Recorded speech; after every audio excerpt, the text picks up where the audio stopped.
matter how old your dog is, you can teach him to sit. Start by holding a bite-sized treat just a bit in front of his eyes, slightly over his head. If you hold your hand too high, your dog will jump up. If it's too low, he won't sit. Bring your hand above his eyes and back over his head. When the dog looks up at the treat, he should sit.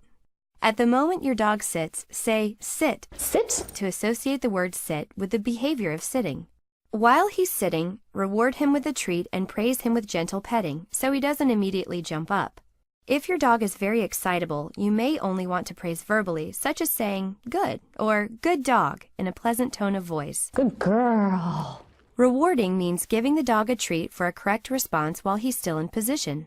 For example, if your dog gets up after he sits and then you give him a treat, you're rewarding his getting up. Have patience as your dog figures out what to do. He may stare at the treat and stay standing. The goal is to have him sitting completely before you give him the treat and say, sit. If he just doesn't seem to get it, place him back in a standing position and try again.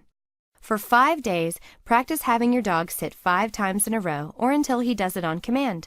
Praise and reward him with a treat every time. When your dog knows what sit means, sit, but still using your hand as a guide, you can start teaching him to obey your command without a treat. When he sits, praise and give him a treat every other time. After that, you can randomly reward him when he sits on command. Sit. Eventually, you want your dog to sit just on voice command. Good girl.